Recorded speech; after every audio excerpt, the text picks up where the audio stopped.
I spent Mother's Day completely alone while my children went off to a friend's party. Even though I had confirmed with them the day before that they would be coming to brunch, and they had both said yes. I cried the entire afternoon in the empty living room, but that very night they returned asking for money to pay their bills. What they didn't know was that I had already bought my one-way ticket, and that changed everything. The table had been set since 11 o'clock in the morning. Clean linens, the good china I only brought out for special occasions, the cloth napkins I had ironed the night before. In the center, a modest arrangement of flowers I bought with the last few dollars left from my Social Security check. The chicken was in the oven, the potatoes peeled, the salad prepared, everything ready for Mother's Day brunch. I confirmed with them the day before. I called Tanisha first. She answered in a rush, like always, with that tone of voice she used when she was multitasking while talking to me. I asked if they were coming tomorrow. She said, "Yes, Mama. Of course we'll be there." Then I called Malik. He was more direct. "Yeah, Ma. We're coming. Don't worry about it." He hung up fast. I was relieved. I thought that this time would be different. I thought that this time they would remember. I settled onto the living room sofa and waited. I looked at the clock at 12 o'clock. Nothing. By 12:30, I started to feel that familiar knot in my stomach. At 1 o'clock sharp, the chicken was ready. I took it out of the oven. The smell filled the empty house. I set the table and sat down. I waited a little longer. At 2 o'clock in the afternoon, I dialed Tanisha's number. No answer. I tried Malik. Straight to voicemail. I tried again. Nothing. The chicken was getting cold, the potatoes too. I got up and walked to the window. The street was quiet. Some families passed by, walking, laughing. Mothers with their children, flowers in their hands, hugs. I returned to the table. I sat alone across from all those empty plates. Then I understood. They weren't coming again. Not this year. Just like last year, just like my birthday, just like Christmas, they always had an excuse, always something more important than me. I stayed seated there for I don't know how long. The clock ticked to 3, then 4, then 5. The evening light began to shift. The shadows stretched longer in the room. Everything was so silent that I could hear my own breathing. I could hear the sound of my heart breaking once more. At 6 o'clock in the evening, I got up and put the food in the fridge. No one was going to eat it. I cleared the dishes, folded the linens, put away the napkins, and tossed the flowers in the trash. They were wilted anyway, just like me. I sat back down on the sofa. And that's when the tears started to fall. They weren't loud tears. They weren't dramatic sobs. They were silent tears, the kind that hurt the most because they come from deep inside. From the place where you keep all the disappointments you don't want to admit. The place where you know the truth, but prefer to pretend it doesn't exist. I cried thinking about all the Mother's Days I'd spent alone. I cried thinking about all the times they had promised to come and didn't. I cried thinking that I had given my whole life for them, and they couldn't give me even one afternoon. I'm 70 years old, 70 years of life, 48 years of being a mother. And that day, in that empty room, I realized something I had been denying for a long time. My children didn't love me. Or maybe they did love me, but not enough. Not enough to remember, not enough to be present, not enough to care. Night fell, and I was still there unmoving without turning on the lights. Just me, the darkness, and that weight on my chest that I didn't know how to remove anymore. I thought about calling them again. I thought about sending them a text.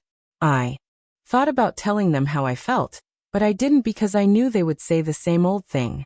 Sorry, Mama. Things got complicated. Next time. Always the next time. Which never came. It was almost 10 o'clock at night when I heard the car pull up outside. I recognized the engine sound. It was Malik's. Then I heard voices, laughter, footsteps in the yard, the key in the lock, the door opening. They flipped on the living room light, and saw me sitting there in the dark with swollen eyes. My soul shattered. Tanisha was the first to speak. "Hey, Mama. We just thought we'd stop by." She was wearing a fancy dress, her makeup perfect. She smelled of expensive perfume and alcohol. Malik came in behind her. He was also dressed up. New shirt, shiny shoes. He looked at me with that casual smile he used when he wanted something. "Hey, Ma. How was your day?" I didn't answer. I couldn't. I had a knot in my throat that kept me from speaking. I looked at them and saw everything. I saw the truth I had been avoiding. They had been at a party having fun, drinking, laughing while I was crying alone in this empty room. Tanisha sat down in the armchair across from me. Malik remained standing. There was an uncomfortable silence. Then Tanisha pulled out her phone, looked at the screen and looked back at me. Mama, we need to talk about something important. Malik approached and sat on the arm of the sofa. Yeah, Ma, we have a problem. We need you to help us. Tanisha nodded. It's urgent, Mama. It's the monthly bills. Everything piled up. Malik's rent, my credit card. It's about $3,000. We need you to lend it to us. I looked at them both. There were my children. The children I had worked for until my back broke. The children for whom I had given up everything. The children who hadn't come to brunch with me on Mother's Day. But they came that very night to ask me for money. Something broke inside me at that moment. Something that was never going to be put back together. I looked at them and thought about the envelope I had tucked away in my bedroom. The envelope with the bus ticket, the one-way ticket with no return. They didn't know yet. They didn't know that I had already made a decision. They didn't know that this was going to be the last time they saw me like this, quiet, submissive, available. They didn't know that everything was about to change. And while they continued talking about their problems, their debts, their needs, I only thought about one thing. My name is Vivian Sterling. I'm 70 years old, and I already bought my one-way ticket. It wasn't always like this. There was a time when my children hugged me when they got home from school. A time when Tanisha ran to me yelling, Mama, and clung to my neck. A time when Malik sought me out to tell me everything he had learned that day. There was a time when I was important to them. We were poor, but we were happy. Or at least I thought we were happy. We lived in a small house on the edge of Cloverdale, Georgia. 2 bedrooms, 1 bathroom. A kitchen where the 4 of us barely fit. My husband Marcus worked construction. I cleaned houses. Between the 2 of us, we scraped together enough to eat and pay the rent. We didn't have anything left over, but we didn't go without either. The children were small. Tanisha was 6 years old. Malik was 4. They ran around the house barefoot. They played with rocks and sticks because we didn't have money for toys. But they didn't care. They were children. They were innocent. They didn't yet know that we were poor. They didn't yet know that other families had more. I bathed them every night in that old tub we had. I washed their hair carefully, trimmed their nails, put on the clean clothes I had washed by hand that afternoon, put them to bed, and told them stories until they fell asleep. They were my whole life. My reason for waking up every morning. Marcus was a good man, quiet, hardworking. He didn't talk much, but he loved me in his own way. He came home tired from work, sat at the table, and ate what I had prepared. Sometimes he looked at me and said, "Thank you, Vivian." That was enough for me. I didn't need more. But everything changed when Marcus died. It was an accident at the construction site. A beam fell wrong. He didn't suffer. They told me it was quick. As if the speed of death made it hurt less. As if it were a comfort. He was 42 years old. I was 38. Tanisha was 12. And Malik was 10. Suddenly, I was alone with 2 children. No steady job, no savings, nothing more than my hands and my will to keep going. The survivor benefits they gave me after Marcus' death were pitiful. $500 a month. It wasn't enough even for food. So I worked. I worked like I had never worked in my life. I cleaned 3 houses in the morning, washed other people's clothes in the afternoon, ironed at night. I slept 4 hours if I was lucky. I got up before dawn, and I went to bed after midnight. My hands became calloused. My back started aching. My knees began to give out. But I didn't care because my children were okay. Because Tanisha and Malik had food on the table. Because they could go to school. Because they had clean clothes, because they had shoes, because they had a mother who would give her life for them. And I was ready to give it. Tanisha was the oldest, always more serious, more responsible. She helped me with Malik. Looked after him when I had to work late, prepared dinner for him, and helped him with his homework. She was an adult child in a child's body. And I felt guilty about that, for robbing her of her childhood, for forcing her to grow up so fast.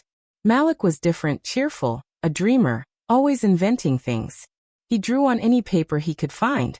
He told me that when he grew up he was going to be an artist, that he was going to be famous, that he was going to buy me a big house, and that I would never have to work again.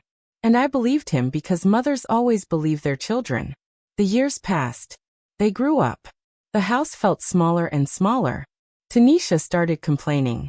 She said her friends had better things, better houses, better clothes, better lives.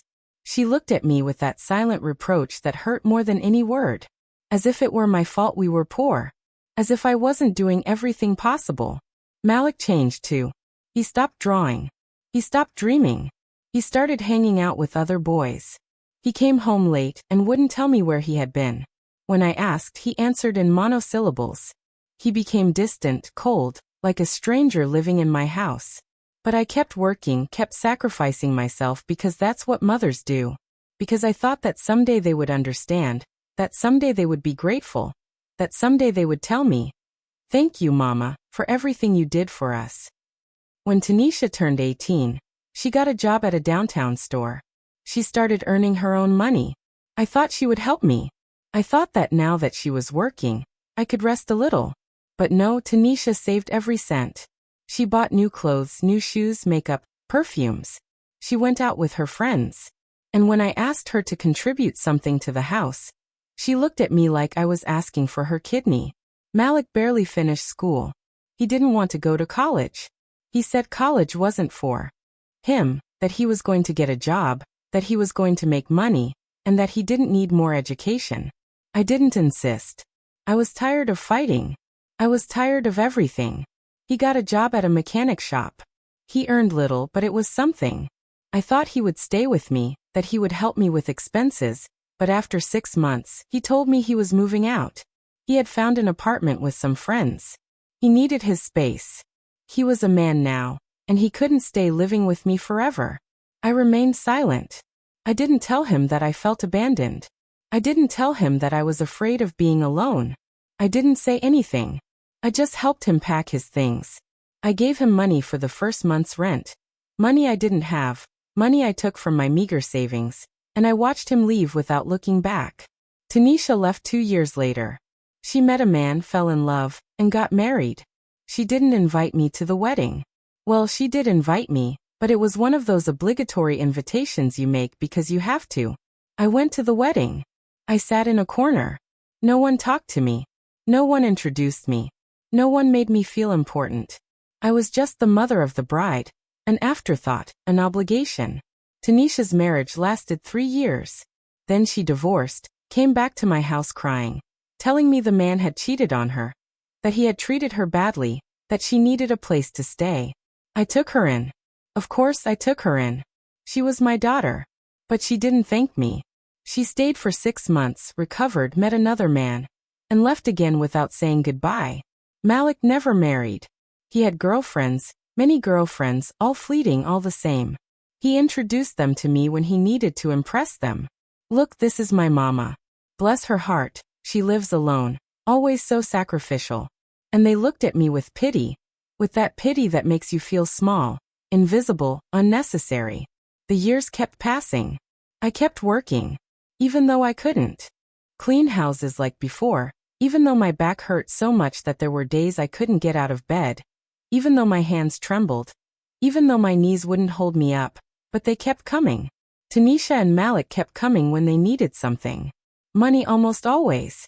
$200 for rent, $300 for a debt, $500 for an emergency. They never quite explained. And I gave. I always gave. Even if I had to skip buying my medicine. Even if I had to eat less. Even if I had to turn off the heat in winter to save.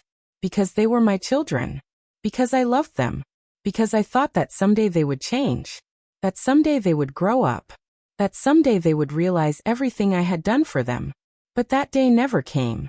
And while I waited for that day, they kept taking, kept asking, kept forgetting about me until that Mother's Day. Until that day, I sat in the empty living room crying, waiting, slowly dying inside. And they arrived that night, smelling of partying and having fun, of a life I never had, and asked me for $3,000, as casually asked for a glass of water. That's when something clicked in my head.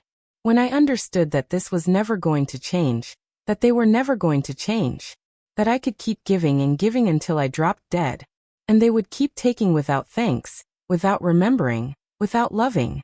That night, I didn't give them the money. I told them I didn't have it. Tanisha got mad. She made that face she made when things didn't go her way. But Mama, you always have something tucked away. You always help us.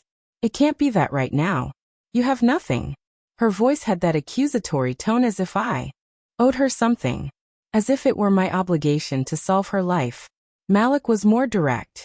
Ma, we seriously need this money. It's not a whim. These are real debts. If we don't pay, we're going to get into trouble. He looked at me expecting me to give in because I always gave in. I always ended up giving them what they asked for, even if it left me with nothing. But this time I didn't give in. I looked at them and told them no, that I didn't have that money, that I barely had enough to live on, that my Social Security check was only $1,200 a month, and that I had to pay for electricity, water, food, and medicine with that I had nothing left over, that I couldn't help them this time. Tanisha got up from the armchair and exhaled in frustration. Unbelievable. Mama. Right now, when we really need you, you can't help us. Malik also stood up. Well, then we'll have to figure it out some other way. Thanks anyway. His thank you sounded empty, fake, like everything that came out of his mouth lately. They left without saying goodbye, without asking how I was, without noticing that I had been crying all afternoon, without seeing the table I had set for them, without caring that it was Mother's Day and they had left me alone. They left and closed the door, and I stayed there again in that empty living room, in that empty house, in that empty life. I stayed awake all night. I couldn't sleep. My mind wouldn't stop going over everything.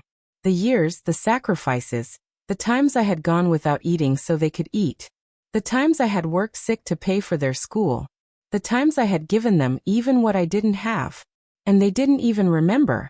They weren't even grateful.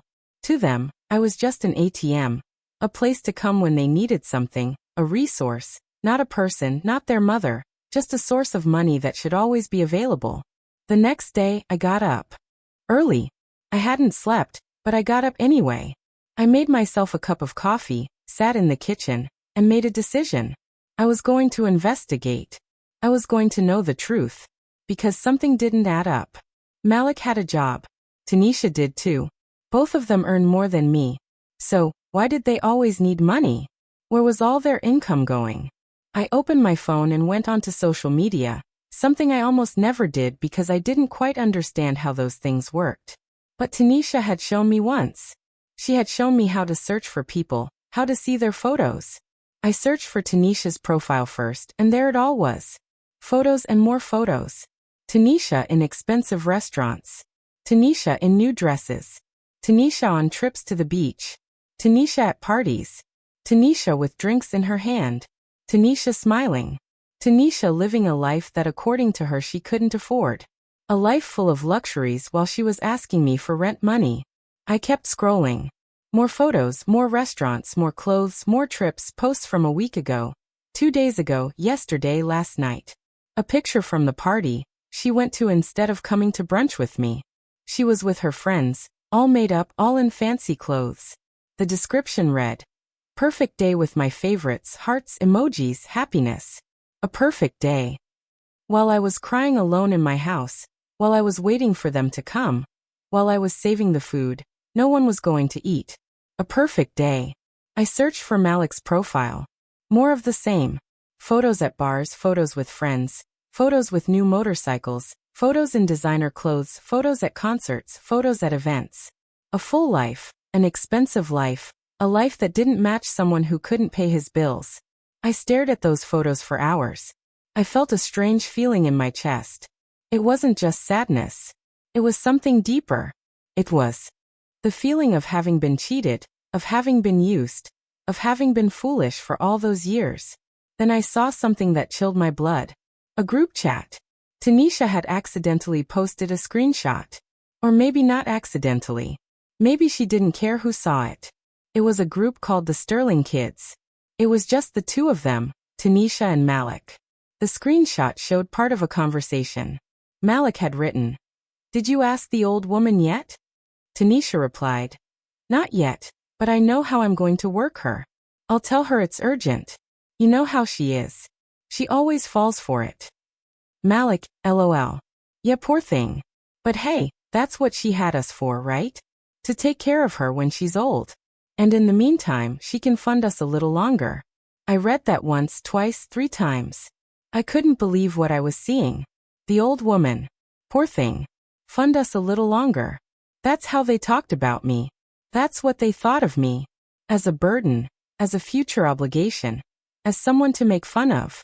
In the meantime, I closed the phone. My hands were shaking. I felt nauseous. I got up and went to the bathroom. I looked at myself in the mirror.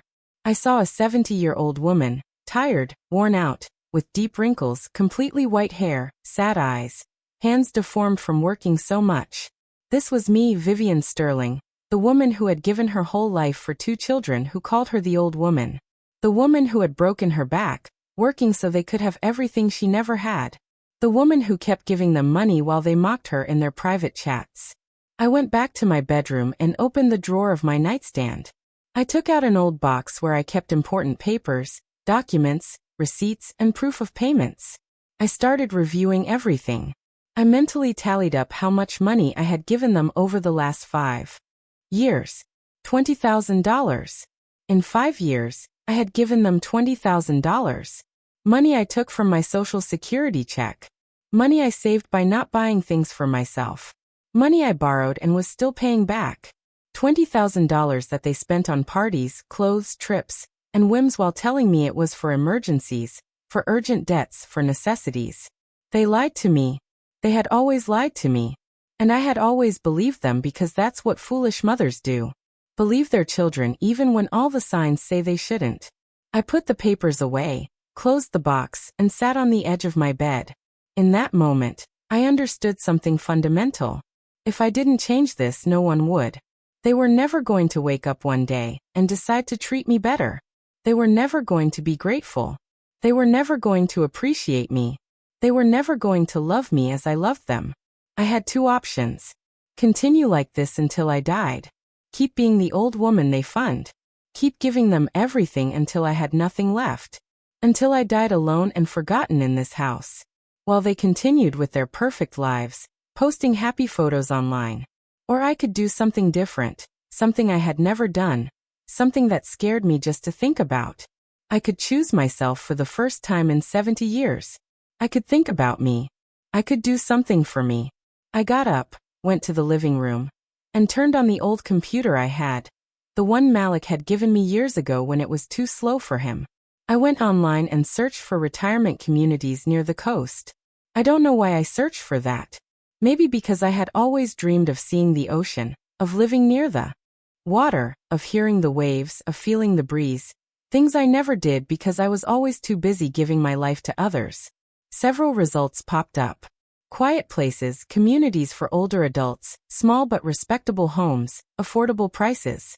Far from this city, far from this life, far from them. I wrote down some numbers, some names, some addresses. I turned off the computer and there, sitting in the room where I had cried the day before, I started planning something I never thought I would do. I started planning my escape, my freedom, my new life. A life where Vivian Sterling wouldn't be the old woman. Where she wouldn't be the thunder. Where she wouldn't be the forgotten mother. A life where I could simply be Vivian, a woman, a person, someone who matters. But first I needed to know more. I needed to understand exactly how deep the deception went. I needed to see with my own eyes who my children really were. So, I decided to do something I had never done. I decided to investigate them, follow them, and observe them without their knowledge. I called Ella Laner Johnson, my old neighbor, the only person in this world who still treated me like a human being. I had helped her years ago when her husband died. I lent her money. I gave her food. I comforted her in her grief, and she never forgot it. Unlike my own children, Ellie knew how to be grateful. Ellie answered on the second ring. "Vivian, it is good to hear your voice. How are you?" Her voice was warm, real. We talked for a while. I told her a little, not everything. I couldn't tell her everything. I asked her for a favor. I needed her to help me get information. I needed to know where my children were going, what they were doing, and who they were with. Ellie didn't ask why. She just said, "Count on me." We arranged to meet the next day. That night, I slept a little better. Not because I was calm, but because for the first time in a long time, I felt like I had a purpose, a plan, a direction. I was no longer just the woman who waited. Now I was the woman who acted. Ellie came to my house the next morning. She brought coffee and pastries. She sat with me at the kitchen table and listened. I told her everything. I showed her the screenshots I had saved. I showed her the receipts for the money I had given them. I showed her the photos on social media, everything. Ellie listened in silence. When I finished, she just took my hand and said, "Vivian, this has to end." And I knew she was right. It had to end, but not just any way. It had to end the right way, a way that would give me back my dignity. Ellie knew people. She had contacts. Her nephew worked at a law firm. She told me she could get me an appointment, that he could help me organize my things, my papers, my money, my life. I accepted. 3 days later, I was sitting in an office across from a young lawyer. His name was Avery Jones. He was about 35. He was serious but kind. He offered me water and asked me to tell him my situation. And I talked. I talked more than I had talked in years. I told him about my children, about the money, about the lies, about how they treated me. I showed him everything I had collected. He took notes. He asked questions. Questions no one had ever asked me. Questions about me, about what I wanted, about what I needed. Avery explained several things to me. He explained that I was not obligated to give my children money, that they were adults responsible for their own lives, that I had the right to live peacefully, that I could do whatever I wanted with my money, my house, and my time. He talked to me about wills, bank accounts, and inheritance. He told me I could change everything, that I could protect the little I had, that I could make sure that when I died, my things would go to whoever I decided, not necessarily my children. That conversation opened my eyes. I had never thought about those things. I always assumed that everything I had belonged to them, that when I died, they would inherit, that was the natural order. But Avery made me understand that I could decide, that I was still alive, that I still had a voice, that I still had power. I asked him how much his services cost. He gave me a price, $500 for all the paperwork. It was a lot of money for me, more than I had available. But Ellie had lent me the money. She told me to pay her back when I could, or not to pay her back at all. That the important thing was for me to be okay. I hired Avery that same day. He asked for documents, deeds, bank papers, and receipts. I told him I would bring him everything. We agreed to meet the following week to start the process. I left that office feeling different, stronger, clearer. As if someone had turned on a light in a dark room where I had been living my whole life. Now I could see things as they were, not as I wanted them to be. That night, I reviewed all my documents, the house deed, my old will, my bank accounts, my pension. Everything was in order, but nothing was the way I wanted it. The old will said everything went to Tanisha and Malik in equal parts. The house, the money, everything, as if they deserved it, as if they had done something to earn it. I decided that was going to change. But not yet. First, I needed to observe more, understand more, see how far their lying went, how deep their disrespect was. I needed to be completely sure before making decisions I couldn't reverse. I started following them discreetly like an amateur detective. I knew where Malik worked and I knew where Tanisha lived. I started passing by those places, observing, taking mental notes. I saw Malik leave the mechanic's shop one Tuesday afternoon. He wasn't alone. He was with a young woman, very young, maybe 25 years old. They got into a new car. A car I didn't recognize, an expensive car. They drove off together, laughing, holding hands.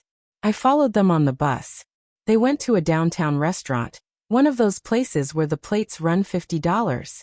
I watched them go in. I saw them sit next to the window. I saw them order wine.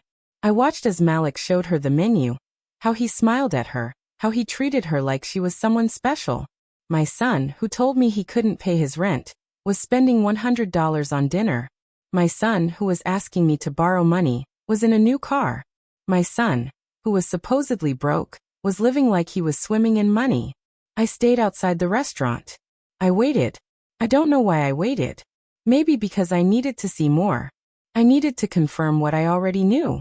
They came out 2 hours later, still laughing, still happy. They kissed on the street, got into the car, and left. I returned home on the last bus of the night. I arrived tired, sad, but also surer, more convinced that what I was doing was right. The next day was Tanisha's turn.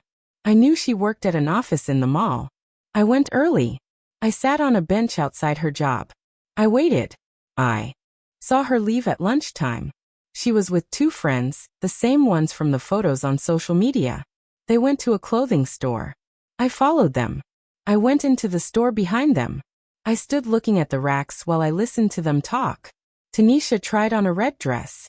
It cost $200. Her friends told her it looked beautiful, that she should buy it. She hesitated for a moment, then said, "Yes, I'm taking it. I already paid off the debts anyway. Now I can treat myself." She already paid off the debts. The debts she asked me for $3,000 for 2 weeks ago. The debts that supposedly had her desperate. She had already paid them and was now buying a $200 dress like it was nothing. I left the store before them. I didn't want them to see me. I didn't want to confront them yet. It wasn't the right time. I went back home. I sat in my room and took out an old notebook I had. I started writing down everything I had seen, the dates, the places, the expenses, the lies. I called Avery the next day and told him what I had discovered. He listened to me. He said that all of it was useful, that it would help me make better decisions. He asked me if I was sure about what I wanted to do. I told him yes, surer than ever. We started the process. Avery drafted a new will, one where I decided who inherited what. He prepared documents to change the beneficiaries of my bank account. He prepared everything so that when I died, my children would not automatically receive anything, or they would receive the minimum, whatever I decided to give them. But we also talked about something else. We talked about what to do while I was alive. Avery suggested I open a new account, an account my children didn't know about, where I could keep my money, where they couldn't ask me because they wouldn't know it existed. I did exactly that. I opened an account at a different bank. I transferred most of my pension to that new account. I left only the minimum in the old account, just enough to make it seem like I barely had enough to live on, which was true. But now I had a little saved, a little that was only mine, a little that no one was going to take from me. I also started selling things. Old things I had in the house, furniture I no longer used, clothes that no longer fit me, books, dishes, things I had accumulated over 50 years of life. I sold them online with the help of Ellie, who understood those things better than I did. It wasn't much money, 50 here, 100 there, but it added up. I saved every cent in my new account, my secret account, my escape fund, because that was what I was planning, an escape, a way out, a way to disappear from this life that was slowly killing me. Every day that passed, I was sure. I didn't want to continue like this anymore. I didn't want to be the mother who begged for crumbs of affection. I didn't want to be the old woman who funds them. I looked up bus tickets. I looked up distant destinations, places where no one knew me, where I could start over, where Vivian Sterling could be someone different, someone free. I found a coastal town about 600 miles from here, a small, quiet place with cheap houses with a view of the sea with that ocean I always wanted to see. The ticket cost $70 one way. I saved that information. I hadn't bought it yet, but I knew I would soon. In the meantime, I kept pretending. I kept being the same Vivian as always when Tanisha or Malik called, which was rare. Very rare. 2 weeks passed without hearing from them. Not a call, not a text, nothing. As if I didn't exist, as if I had died and no one had noticed. But I was fine. For the first time in a long time, I was fine being alone. Because I knew that loneliness was temporary, because I knew I was doing something, that I was taking control, that I was building something new. Ellie came to visit me often. We drank coffee. We talked. She told me about her grandchildren, about her life. I told her about my plans. She supported me. She told me I was doing the right thing, that I deserved to be happy, that I deserved to live for myself. One day she said something that stuck with me. Vivian, you gave 50 years of your life for them. Now it's time for you to give yourself at least 10 years for you before it's too late. And she was right. I was 70 years old. If I was lucky, I had 10 or 15 more years left. And I wanted to live them. Truly live them. Not just exist. Waiting for my children to remember that I had a name. I signed the new papers with Avery, the new will, the bank documents, everything legal, everything in order. He gave me copies. He explained that now everything was protected, that I had done the right thing. He shook my hand as we said goodbye. He told me, "Take good care of yourself, Mrs. Sterling. You deserve the best." I left that office feeling light, as if a weight had been lifted off me. A weight of years, of decades, of a lifetime carrying guilt that wasn't mine. That night, I sat in front of the computer. I bought the ticket, a bus ticket, one-way destination, Coastal Haven. A town I didn't even know, but that would soon be my home. The departure date in 2 months. Enough time to organize everything, to tie up loose ends, to say goodbye to this life without making a sound. The ticket was tucked away in the drawer of my nightstand. I looked at it every night before sleeping. It was my reminder, my promise, my hope. In 2 months, I would leave here. In 2 months, I would be free. But before leaving, I needed to do something. I needed them to know. I needed them to understand what they had done. Not for revenge, not for hate, but for dignity. Out of respect for myself, for all the mothers who keep quiet and endure until they can't anymore. I told Ellie my plan. She looked at me with those wise eyes of hers. She asked me if I was sure. I told her yes. She asked me if I wouldn't regret it later. I told her that the only thing I regretted was taking so long. Ellie helped me plan everything.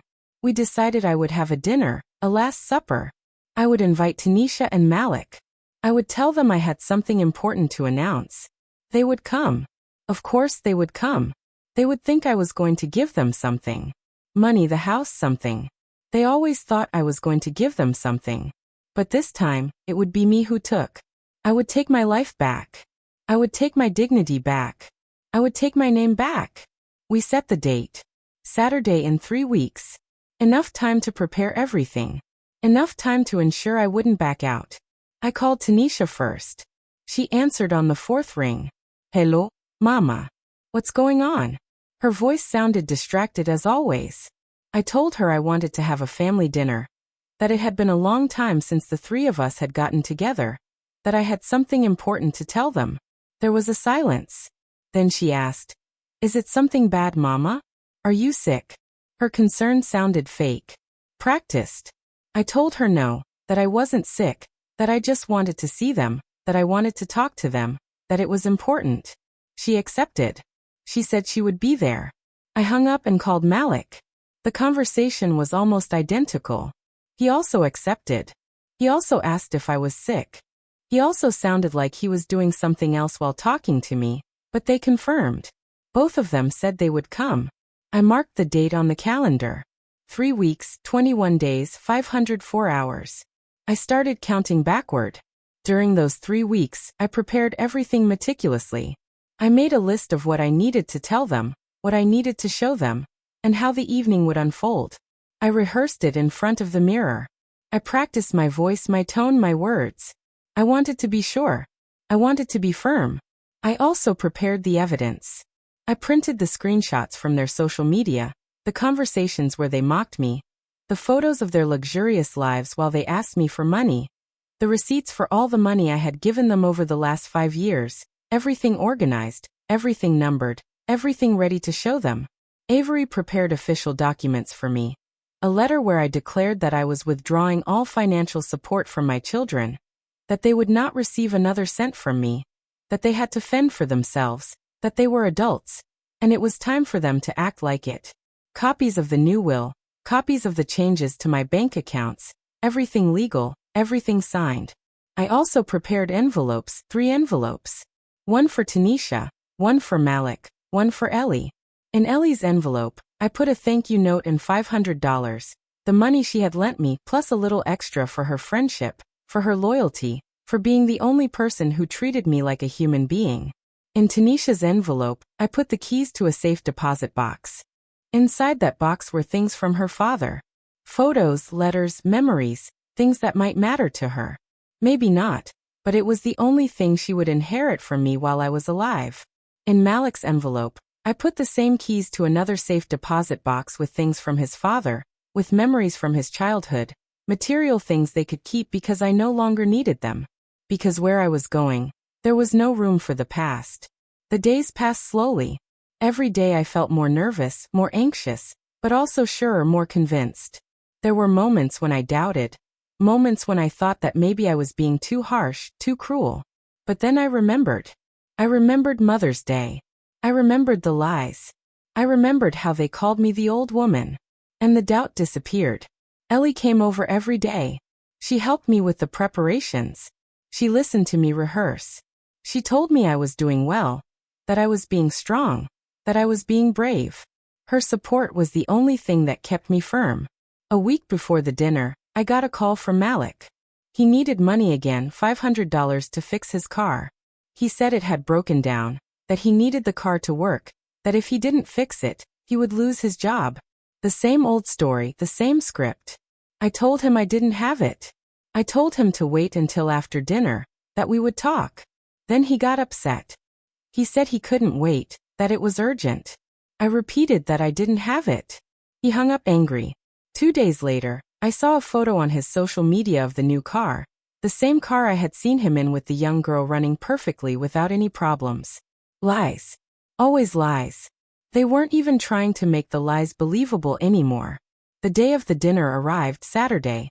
I got up early. I cleaned the whole house. Not because they deserved it, but because I deserved it. Because I wanted my last dinner in this house as the mother of Tanisha and Malik to be dignified. I wanted everything to be perfect. I cooked all day. I made their favorite childhood dishes, roast chicken, scalloped potatoes, fresh salad, homemade bread, and chocolate dessert. I didn't do it to please them. I did it to remind them, to let them know exactly what they were losing. I set the table with the best of everything I had. The good china, the silverware I had inherited from my mother, the crystal glasses, the embroidered tablecloths, everything. The table looked beautiful, dignified as a Last Supper should look. By 6 o'clock in the evening, everything was ready. The food, the table, the envelopes, the documents. I took a bath. I put on my best dress, a simple, elegant black one.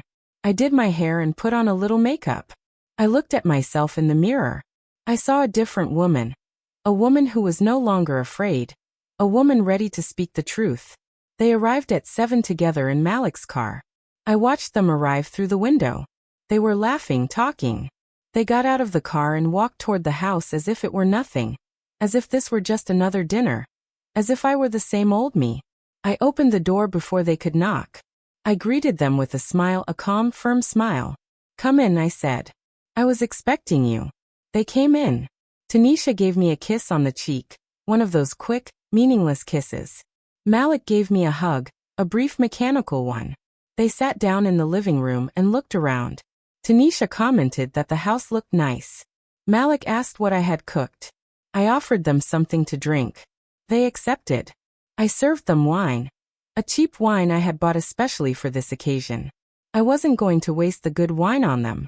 We talked about unimportant things, the weather, traffic, their jobs, superficial empty conversation as always. I listened to them, nodded and smiled when necessary, but inside I was counting the minutes, waiting for the right moment. After half an hour, I told them dinner was ready. We moved to the dining room. They sat down and looked at the table. Tanisha said everything looked delicious. Malik asked if it was a special occasion. I told them yes, it was very special, but I would explain after dinner. We ate. They talked amongst themselves. I barely spoke. I just observed them, studied them. I tried to find something in them that would make me doubt. Something that would make me change my mind.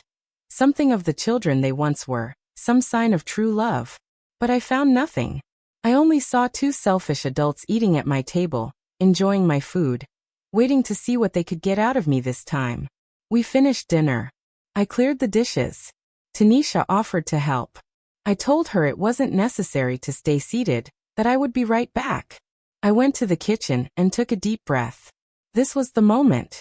There was no turning back. I returned to the dining room with a tray. On the tray were the 3 envelopes, the documents, the evidence. I placed everything in the center of the table. They looked at the tray with curiosity, with expectation, probably thinking there was money or deeds or something they could take. I sat down, looked them both in the eyes, Tanisha first, then Malik, and started to speak. My voice sounded firmer than I expected, clearer, stronger. I told them I had called them because I had something important to tell them, something I had been keeping inside for a long time, something I couldn't keep quiet about anymore. They nodded, waiting, still not understanding. I told them I knew everything, that I knew about their lies, that I knew how they talked about me, that I knew they called me the old woman, that I knew they mocked me while I gave them my last dime, that I knew their emergencies were lies, that their urgent debts were invented, that everything was false. Their faces changed. Tanisha's smile disappeared. Malik's eyes widened. They tried to speak. They tried to interrupt. I held up my hand. No, I said. It's my turn to talk now. You've had years to talk, years to lie. Now you listen to me. I took out the first envelope, the one that contained the screenshots. I put them one by one on the table in front of them so they could see them, so they couldn't deny it. There were their conversations, their mockery, their plans to get money from me. Everything printed, everything real, everything undeniable. Tanisha went pale. Malik was motionless. He stared at the papers as if they couldn't believe what they were seeing. As if they couldn't believe I had discovered their secret. Mama, Tanisha began. I didn't mean to say. I interrupted her. I'm not interested in what you meant to say. I'm interested in what you said. And what you said was enough. Malik tried to justify himself. Mama, that was months ago. We were just kidding. We didn't mean it. I looked him directly in the eyes. Don't lie to me anymore, Malik. Don't disrespect me by continuing to lie to me in my own house. Those conversations were from 2 weeks ago. And you weren't kidding. You were saying what you really think of me. I took out more papers, the receipts, the entire list of the money I had given them over 5 years. $20,000 in total. I put it in front of them. $20,000? I said. That's what I gave you in 5 years. Money you asked for emergencies, for urgent debts, for survival. Or so you told me. Then I took out the photos from their social media. Tanisha inexpensive restaurants. Malik with his new car. Both of them on trips. Both of them in designer clothes. Both of them living lives they clearly could afford. While telling me they were broke. While asking me for money I didn't have. This is what you were doing with my money, I said. While I ate cheap rice and beans to save. While I stopped buying my medicine to give to you. While I broke myself so you could be comfortable. You spent my sacrifice on luxuries, on whims, on things you didn't need. Tanisha tried to speak. Mama, let me explain. There is nothing to explain, I said. The numbers don't lie. The photos don't lie. Your own words don't lie. The only ones lying here are you. And you have been doing it for years. Malik got up from his chair. This is ridiculous, Mama. You're overreacting. You're attacking us over some private conversations. Everyone says things they don't mean when they're with friends. I watched him stand up. I didn't move. He didn't intimidate me. Sit down, Malik. I'm not finished. Something in my voice made him obey. He sat down. Tanisha had tears in her eyes. Fake tears. Tears of shame at being caught. Not tears of true remorse. I knew the difference. I told them about Mother's Day. I told them exactly how I felt. I told them I confirmed with them the day before, that they said they would come, that I prepared everything, that I waited, that I cried all afternoon in that empty room while they were at a party, while they were having fun, while they didn't care about me at all. Tanisha sobbed. Mama, I'm so sorry. It was a mistake. We should have come. A mistake? I repeated. A mistake is forgetting to buy milk. A mistake is being late. What you did wasn't a mistake. It was a choice. You chose a party over your mother. You chose your friends over me. And then you had the nerve to come here that same night and ask me for money. Malik had his head down. He wouldn't look at me. He knew he had no defense. He knew everything I was saying was true. I told him that the night they arrived asking for $3,000 was when something shifted inside me. When I understood that it was never going to be enough, that I was never going to be important to them, that I was just a source of funds. I took out the documents Avery had prepared, the new will, the bank changes. "This is what I came to tell you tonight," I said. "This is the important announcement I had to make." I showed them the will. I explained that I had changed everything, that they would no longer inherit automatically, that I had decided what to do with my things, with my money, with my life. Tanisha stopped crying. She looked at me with wide eyes. "What does that mean, Mama?"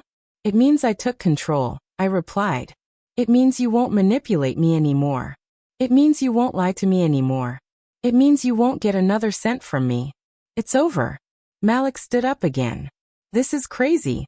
You can't do this. We're your children. We have rights." I looked at him coldly. "You have a right to nothing. I worked for every cent I have. I broke my back to give you everything and you paid me back with lies and contempt. So yes, I can do this and I already have." I showed them the bank papers. I explained that I had opened a new account, that most of my money was there, that they didn't have access, that they would never have access, that what I decided to do with that money was my business, not theirs. Tanisha stood up. Her face changed. Sadness turned to rage. "This is what that snake Ellie told you, right?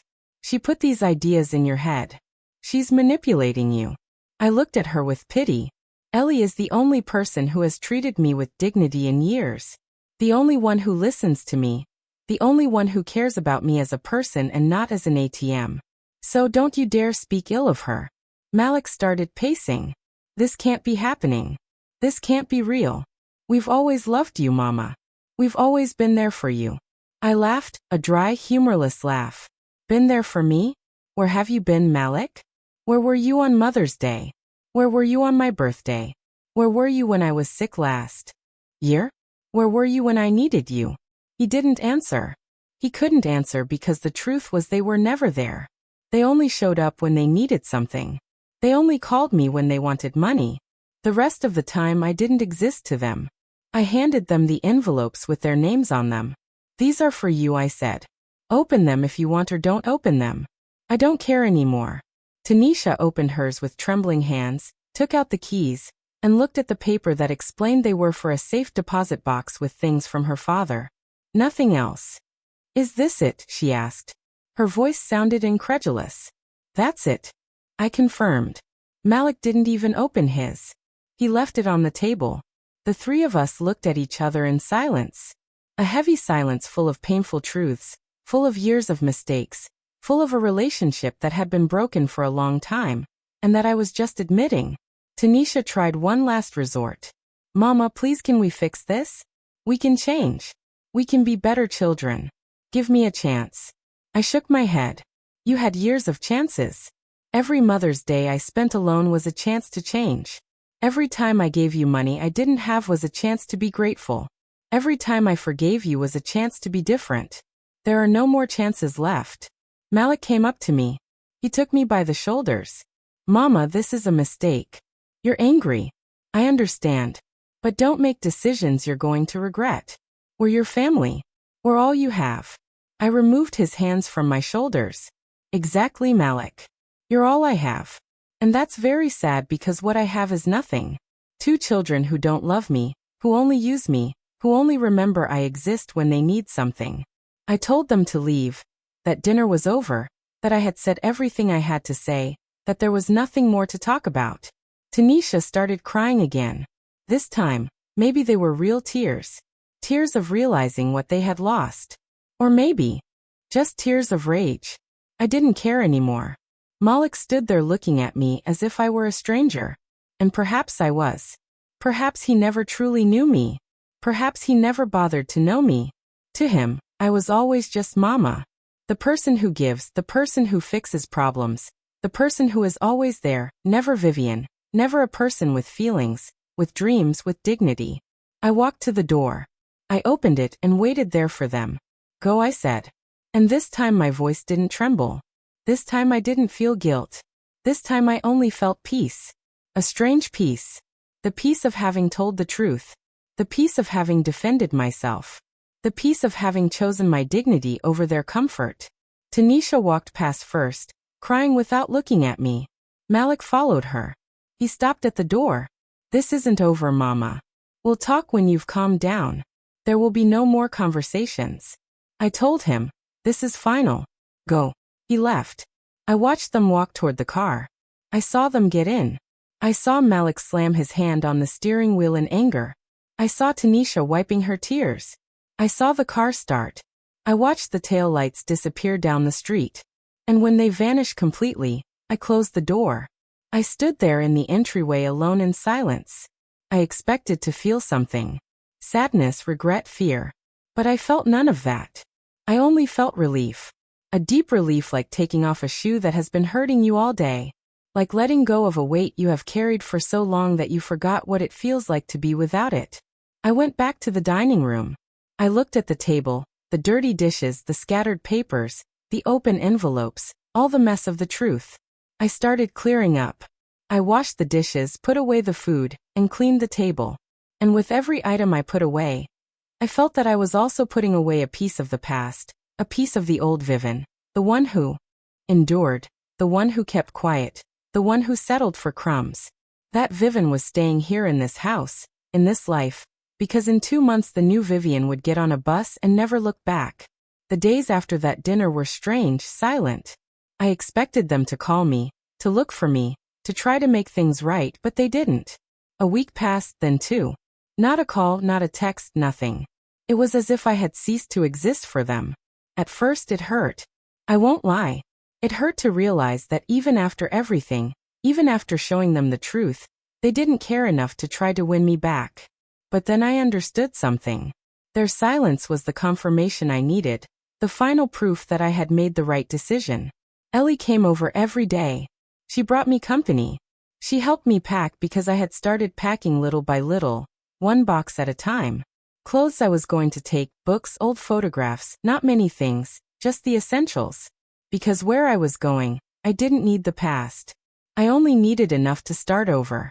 I hired a real estate lawyer. I put the house up for sale. The house where I had lived for 42 years. The house where I raised my children. The house where my husband died. The house full of memories. Some good, most painful. It was time to let it go. The lawyer told me he could get a good price, $100,000. It was an old house, but in a decent neighborhood. There were interested buyers. He said we could close the sale in a month. Perfect. I told him just in time. I didn't tell Tanisha or Malik that I was selling the house. I didn't owe them an explanation. This house was mine. It was in my name. I had paid for it with my labor, with Marcus' pension money, and with my own savings over all those years. They had no right to it while I was alive. I started giving things away. Old furniture, appliances I no longer needed. I gave them to the neighbors, to the people in the neighborhood who had always been kind to me, people who greeted me on the street, who asked how I was, people who treated me with more respect than my own children. Miss Eva Carter from the corner took the dining room table, the same table where I had just had that dinner with Tanisha and Malik. She was so happy. She hugged me. She thanked me 1,000 times. She told me she would take good care of it, and I knew it was in better hands than if I had left it to my children. Mr. George Thomas from the building next door took the sofa. I gave the television to the lady who sold flowers on the corner. Everything that left the house made me feel lighter, as if I were casting off moorings, preparing to float. One afternoon, 3 weeks after the dinner, there was a knock at my door. It was Tanisha, alone. She had a look of great consequence on her face, as if she had rehearsed what she was going to say. I let her in, not because I had forgiven her, but because I was curious to see what she wanted. She sat down in one of the few remaining chairs and looked around. She noticed things were missing. "Where's the sofa?" she asked. "I gave it away," I replied. Her face crumpled. "You gave it away? But that sofa was family property." "Yes," I said. "It was my family property. My family with your father, not your family. Now it belongs to someone who will appreciate it." Tanisha took a deep breath. "Mama, I came to talk, to try to fix things. I came to apologize." I looked at her without expression. "Go ahead," I said. "I'm listening." She started talking. She told me she had been thinking, that she had realized they had acted wrongly, that she regretted treating me that way, that she wanted a second chance. I listened to it all. When she finished, I asked her, "Did Malik realize it too? Does he also want to apologize?" She looked down. "He's a little more resistant. He says you exaggerated. He says you were too harsh, but I don't think so. I think you have every right to be angry." "A little more resistant," I repeated. "So he didn't come because he genuinely doesn't care. Only you came, and you came because you're worried about losing the inheritance, not because you genuinely care about me." Tanisha shook her head. "No, Mama. It's not about that. It's because I love you. Because you're my mother. Because I don't want to lose you." I got up, walked to the window, and looked out at the street. "You don't want to lose me," I said. "But you lost me years ago, Tanisha, when you decided your parties were more important than me. When you decided that lying to me was okay. When you decided that calling me the old woman with your brother was acceptable. You lost me in every moment you chose not to value me. But we can make up for lost time," she said. Her voice sounded desperate. "We can start over now. I can be better. I can visit you more. I can call you more often. We can do brunch together. Whatever you want." I turned around and looked at her. "It's too late for that," I told her. Then I told her I had sold the house, that I was leaving, that I had bought a bus ticket to a place where she wouldn't be able to find me, that I was going to start a new life. A life where Vivian Sterling wouldn't just be someone's mother, where she would simply be Vivian. Her face went pale. "You're leaving? Where? When? For how long?" Those were the wrong questions. The right questions would have been, "Why are you leaving? What did we do to make you reach this point? How can we make you stay?" But she didn't ask them because deep down she only cared about knowing where her inheritance would be. "I'm not going to tell you where," I replied. "Or exactly when. And I'm not going for a little while. I'm leaving forever." Tanisha stood up. "Mama, this is crazy. You can't just leave. What are people going to say? What are we going to say when they ask about you?" There was her real concern. "What are people going to say?" "They'll say whatever they want," I said. "They can say, died. They can say I went crazy. They can say whatever makes them feel better. It's not my problem anymore. You two stopped being my problem." She started crying. Real tears this time, or at least they seemed real, but they didn't move me anymore. I had cried enough for both of them. "You can't do this to us," she said through sobs. "We're your children. We need you." "You don't need me," I replied. "You need my money. You need the security of having an inheritance waiting for you. You need to be able to say you have a mother when it's convenient. But me, the person I am, you have never needed." She tried to hug me. I took a step back. "No, Tanisha, not anymore. The fake hugs are over. The empty words are over. It's all over. I want you to leave. And when you close that door, understand that you are closing it forever. The next time you come here, if you come at all, this house won't be mine and I won't be here." She stood there looking at me as if she didn't recognize me. And she was right not to recognize me, because I didn't recognize myself either. This new Vivian was someone I had never been before, someone who defended herself, someone who said no, someone who chose her own happiness over guilt. Tanisha walked toward the door. She stopped and turned around. "If you change your mind," she said, "if you decide to stay, if you decide to give us another chance, please call me." "I'm not going to change my mind," I said. "This is my final decision, and it's the best decision I've ever made in my entire life." She left. She closed the door slowly, as if closing it slowly could make it hurt less. I stood there waiting to feel something. Guilt, sadness, regret. But I only felt more peace, more clarity, more certainty that I was doing the right thing. That night, Ellie came for dinner. I told her about Tanisha's visit, about what she had said, about how she had left. Ellie listened to me while we ate the soup she had prepared. When I finished talking, she just said, "I'm proud of you, Vivian. So proud."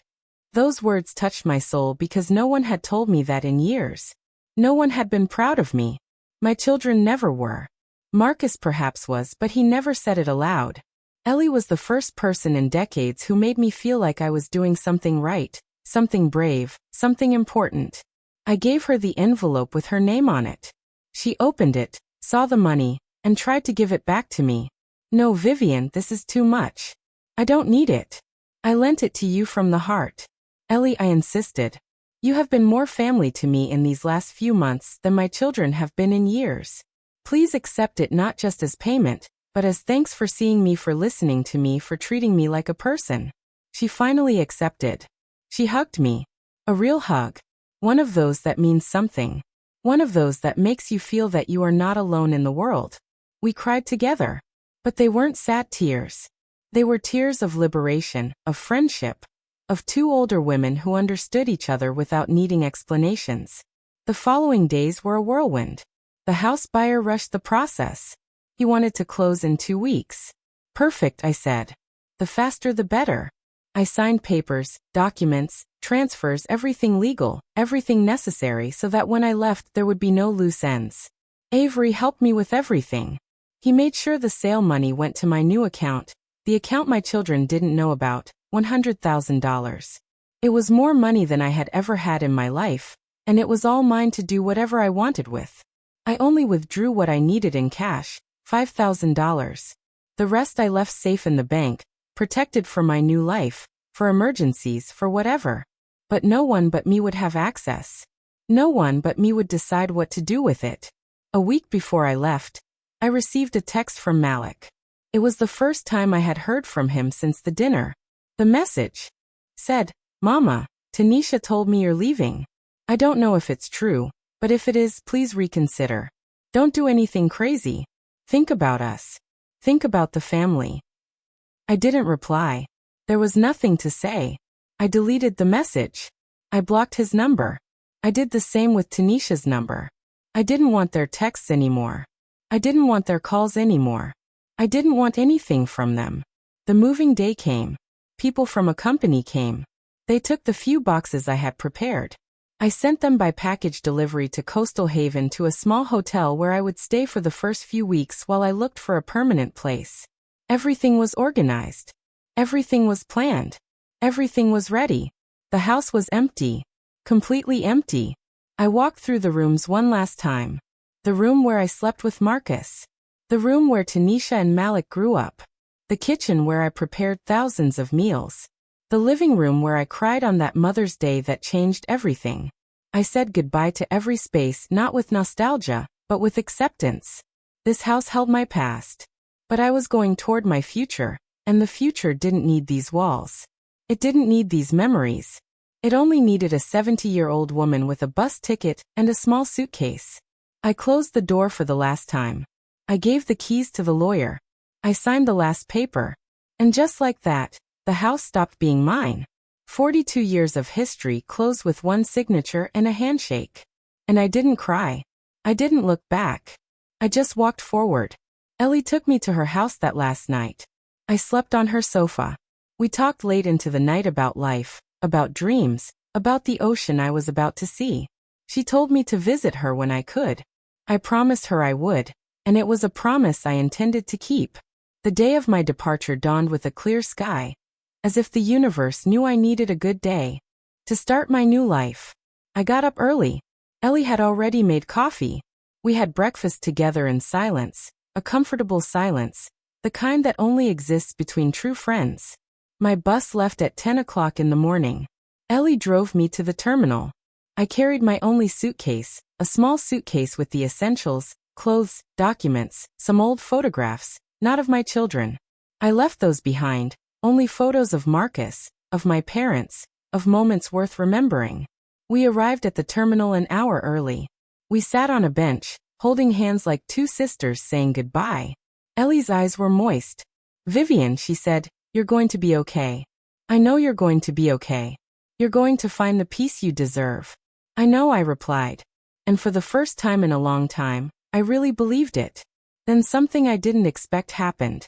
While we were sitting there, I saw someone familiar. It was Tanisha. She was walking quickly toward me. Malik was following behind her. My heart sped up. How had they found me? How did they know? They came up to me. Tanisha was breathless. "Mama, thank God we found you." Malik looked at my suitcase, my ticket in hand. The reality that I was leaving finally sinking in for them. Ellie stood up, placing herself between them and me, as if protecting me. "What are you doing here?" she asked them. Tanisha ignored her. "Mama, you can't leave like this. Please, we have to talk." Malik nodded. "This is insane. You're our mother. You can't just disappear." I looked at them calmer than I thought I would be. "How did you know I would be here?" I asked. Tanisha hesitated. Then she spoke. "I called Ellie. I begged her to tell me. I told her we needed to say goodbye to you. That we needed to talk one last time." I looked at Ellie. She shook her head. "I am sorry, Vivian." She called crying. She said she just wanted to say goodbye. I thought maybe it would be good. I thought maybe you needed that closure. I wasn't angry with Ellie. I understood why she did it. She had a good heart. She thought she was doing the right thing. "It's okay," I said. "It's fine." I stood up. I faced my children. "You have 5 minutes." I told them. "Tell me what you came to say." Malik spoke first. "Mama, you sold the house. Our house. The house we grew up in without even telling us, without asking us. How could you?" I looked at him directly. "That house was mine, Malik, not yours, not Tanisha's. Mine. I paid for it. I lived in it. I decided what to do with it. You have no right to it." "But it's our inheritance," Tanisha said. "It's what you were going to leave us. It's our future. Your inheritance." I repeated, "Your future." "It's interesting that you only think about what you will receive when I die. Never about what you could give me while I'm alive. Never about how you could make my last years good. Only about what you will inherit." "That's not true," Malik said. "Of course we think about you. Of course you matter to us." I laughed. A bitter laugh. "If I mattered to you, you wouldn't be here complaining about the house. You would be asking me why I'm leaving, asking me if I'm okay, asking me what I need. But no, you only care about the money as always." Tanisha started crying again. "Mama, please don't leave hating us. Don't leave like this. We can change. I swear we can. We can be better. Give me a chance. Give me time to show you I can be the daughter you deserve." I looked at her. "You had 50 years to be that daughter, Tanisha. 50 years. I don't have any more time left to wait." I took 2 envelopes from my purse. The last 2 envelopes I had prepared. I handed them over, one for each of them. "This is the last thing you will receive from me," I said. "Open them when you leave." "Not now. When you leave." Tanisha took her envelope with trembling hands. Malik left his in his pocket without looking at it. "What's inside?" Malik asked. "A letter," I replied. "Telling you everything I couldn't say all these years. Everything I kept quiet, everything I endured, everything you deserved to hear a long time ago. And also something else, something you need to know." Tanisha opened her envelope despite me telling her to wait. She took out the letter and started reading. Her face changed. She pouted. She looked at Malik. "Malik, you have to read this." He took out his envelope and read too. Both of them looked at me with expressions of shock. In those letters, I had written the complete truth. I told them about every sacrifice. Every time I ate less so they could eat more. Every time I skipped buying my medicine to pay for their school. Every time I worked sick so they could have new clothes. I included numbers, dates, details they never knew or chose to ignore. I also told them about the money. I told them exactly how much I had received from the sale of the house, $100,000. I told them that they wouldn't see a cent of that money while I was alive. That I would use it to live out my last years as I wished without asking anyone for permission, without feeling guilty. I explained that I had changed my will, that when I died, the little that remained would be divided as follows. 50% for Ellie for being the only person who treated me with dignity, 25% for a charity organization that helps abandoned elderly women, and 25% divided between the 2 of them if they were still alive to receive it. "This can't be legal," Malik said. "There has to be some law that protects children, that gives us a right to inheritance." I looked at him with pity. "It is completely legal, Malik. Avery made sure of that. I have every right to do what I want with my money, with my property, with my life, and this is what I chose to do." Tanisha was still crying. But Mama, you don't have to leave. Stay. Live close to us. We can take care of you. We can be more present, please. I already bought the ticket, I said. I already closed the sale. I already said goodbye. There is no turning back. This is final. They announce my bus. Departure to Coastal Haven, gate number 6, final call. It was my signal, my moment. I picked up my suitcase. Ellie hugged me tightly. Take good care, she whispered in my ear. Write me when you arrive. Call me when you can. And above all, be happy. You deserve it. I promised her. I turned to leave. Tanisha grabbed my arm. Mama, wait. Please just tell me one thing. Do you hate us? I stopped. I looked her in the eyes. I don't hate you, I said. But I don't love you enough to keep sacrificing myself for you either. And that's the difference. Love has to be mutual. It has to be reciprocal. And ours never was. Malik stepped forward. Then what are we now? What are we to you? Nothing, I replied. And the word sounded harsher than I intended, but it was the truth. You are nothing to me because I was always nothing to you. Just a source of funds, just an obligation, just someone who was there because she had to be. Now I don't have to be, and I chose not to be. I walked toward the boarding gate. They followed me a few steps. Then they stopped as if they finally understood that there was nothing else to do, nothing else to say, that this was real, that their mother was truly leaving, and that they had caused it. I showed my ticket. The driver checked my bag. He told me to get on board. I climbed the steps of the bus and found my seat. It was next to the window. I sat down and looked outside. Ellie was there smiling at me, waving goodbye. Tanisha and Malik were behind her, motionless, watching as the bus prepared to leave. The engine started. The bus began to move slowly at first, then faster. I watched Ellie get smaller. I saw my children standing there unmoving, probably processing what had just happened, processing that their mother had left them, that their source of money was gone, that they no longer had anyone to turn to when they needed something. The bus pulled out of the terminal and onto the highway. The city began to disappear behind me. The streets I knew, the familiar buildings, the neighborhood where I lived my whole life. Everything was being left behind. And with every mile we traveled, I felt that I was breathing better, that my chest was expanding, that my heart was beating more calmly. I leaned back in the seat and closed my eyes. I thought about everything I had left behind.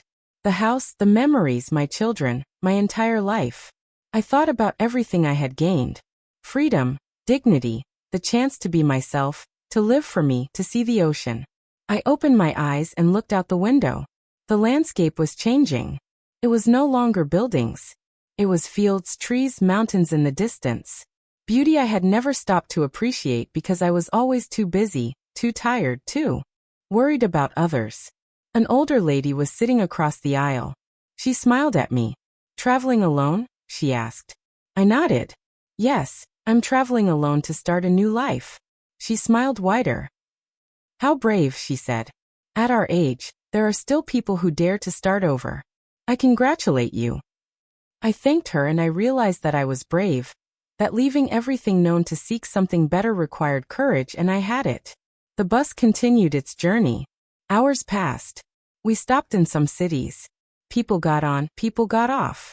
I stayed in my seat watching the world go by, feeling every mile like a liberation, like one more step toward the woman I should have always been.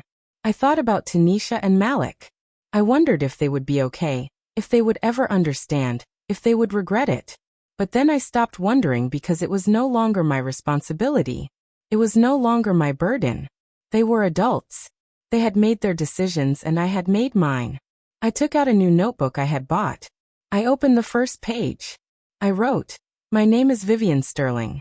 I'm 70 years old, and today I begin to live for the first time in my life. I begin to live for me." The bus arrived at Coastal Haven at dawn the next day. I had traveled all night. I had barely slept, not because of discomfort, but because of excitement, because of anticipation. For the first time in decades, I felt something akin to hope. The hope that something good was coming. I got off the bus with my suitcase. The air smelled different. It smelled of salt, of the sea, of something new. The terminal was small, clean, and quiet. Nothing like the chaos of the city I had left behind. I took a cab. I gave the address of the hotel, a simple place I had booked online with Ellie's help. The cab drove through narrow streets, past low houses painted in light colors, past people walking slowly, without haste, without the stress that permeated the city. We passed the boardwalk, and there I saw it, the immense ocean that permeated the city. We passed the boardwalk, and there I saw it, the immense ocean shimmering under the morning sun. I was breathless. I had never seen the ocean. 70 years of life, and I had never seen the ocean. It was always a distant dream, something other people did, something I never had time or money for. But now it was right in front of me, real, beautiful, waiting for me. The hotel was small but cozy. The owner's name was Brenda Hayes, a woman in her 60s, kind with a ready smile. She welcomed me as if she had known me forever. "Welcome to Coastal Haven," she said. "You're going to be very happy here." I had a feeling she was right. My room faced the ocean directly. I opened the window. The breeze rushed in, fresh, salty, full of possibilities. I sat on the bed, looked at that infinite horizon, and cried, but not from sadness, from relief, from gratitude, for having arrived, for having had the courage to arrive. I unpacked my few things, took a shower, put on clean clothes, and went down for breakfast. Brenda served me coffee and freshly baked bread. We talked. I told her I had come to start over, that I was looking for a permanent place to live. She told me she knew some options. Small, cheap houses with an ocean view. After breakfast, I went for a walk. I walked along the boardwalk slowly, without rushing, looking at everything. The sea, the seagulls, the fishermen, the local people. Everything was so different, so calm, so far from the life I knew. I sat on a bench facing the ocean, closed my eyes and listened to the waves. The most beautiful sound I had ever heard in my life. A sound that filled me with peace, that told me I had done the right thing, that I deserved to be here, that I deserved this new opportunity. A woman sat next to me. She was older than me, perhaps 80 years old. She wore a large hat and dark glasses. "Good morning," she said. "Good morning," I replied. "Beautiful day," she commented. "Every day is beautiful here." "Ismail Tahia. It's my first day in Coastal Haven." She nodded. "I know. It shows on your face. That face of someone who has just discovered something wonderful." She said her name was Miss Gloria Jenkins. That she had lived there for 20 years. That she too had come to escape something, a life she could no longer bear, people who hurt her, and that it had been the best decision of her life. I felt identified. We talked for hours.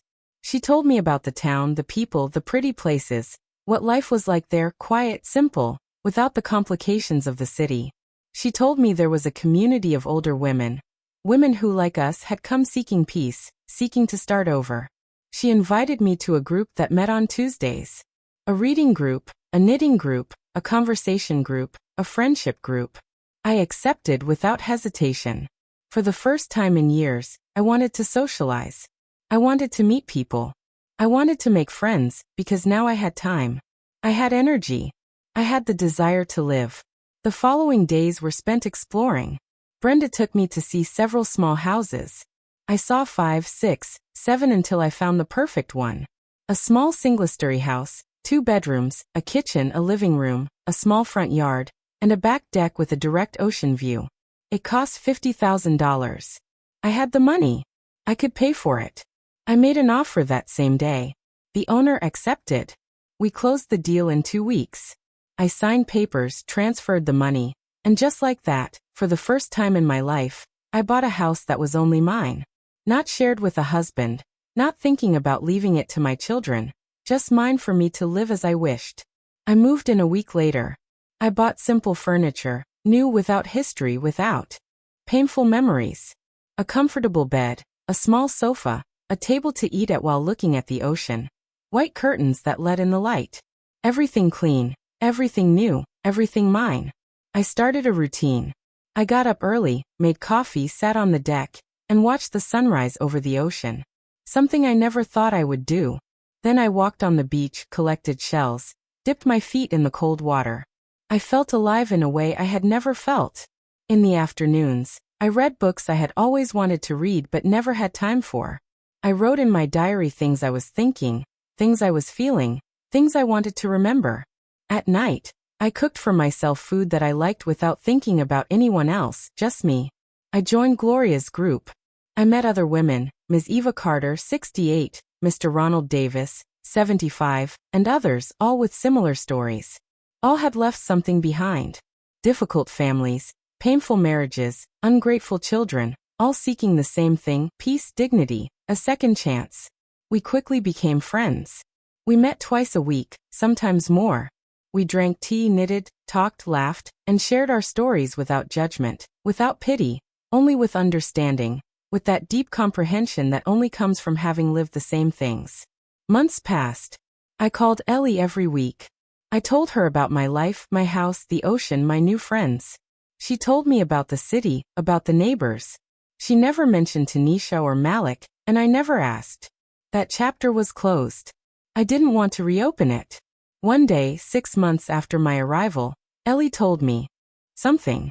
Vivian, your children have been looking for me. They ask about you several times. They want to know where you are. They want to know if you're okay. I haven't told them anything, but I thought you should know. I thanked her. I told her to do what she thought was right, but that I wasn't ready to talk to them. Maybe I never would be ready. The truth is I thought about them sometimes, not much but sometimes. I wondered if they had learned anything, if they had changed, if they regretted it. But then I remembered that it was no longer my responsibility, that I had done my part, that I had given them 50 years, and that now these years belonged to me.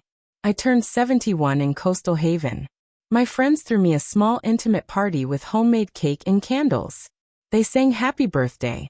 They hugged me. They told me they loved me. And I believed them because their affection was real, unconditional, not self-interested, just pure, true. Gloria gave me a painting she had done. It was the ocean, my ocean, the one I saw every morning from my deck. I hung it in my living room right across from where I sat to remind me every day how far I had come, how brave I had been, how much I had gained by choosing myself. One afternoon I was sitting on my deck watching the sunset. The sky was painted with oranges and pinks. The waves gently broke on the shore. I had a cup of tea in my hands. I was at peace, completely at peace. I thought about the Vivian. I was the woman who got up at 5 in the morning to serve others.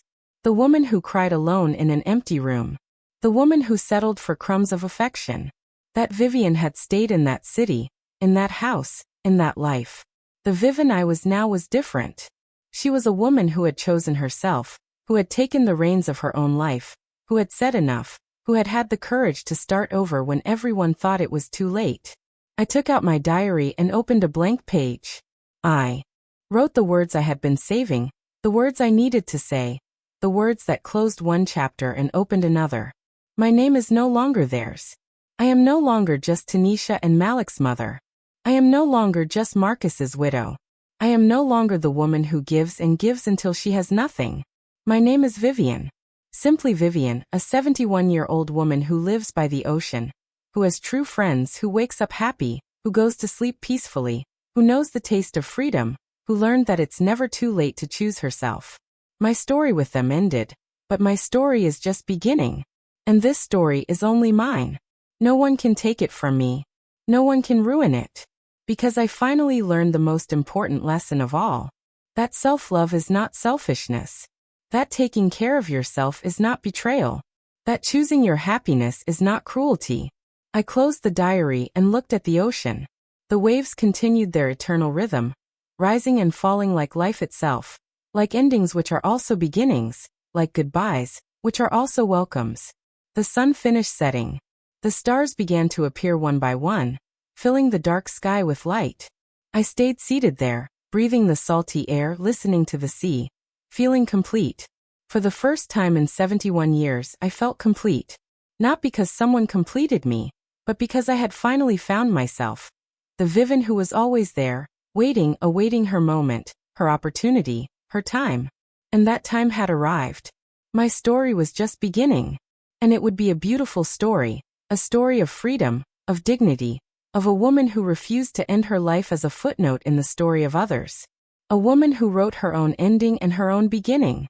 I got up and went inside my house by the ocean. I closed the door. I smiled. Tomorrow would be another beautiful day. Another day of my new life. Another day of simply being Vivian. And that was more than enough. I'm really glad you're here, and that I could share my story with you. If you liked it, show me by liking the video and subscribing to my channel. Let's see how many of us there are. Write in the comments which city you're watching from, and what time it is. I'm so curious to know where all you wonderful people are tuning in from. If you want to support me a little extra, you can also send a small donation. I share new life stories for you every single day. And now 2 of my most popular stories will pop up on the screen, so you can choose what to watch next.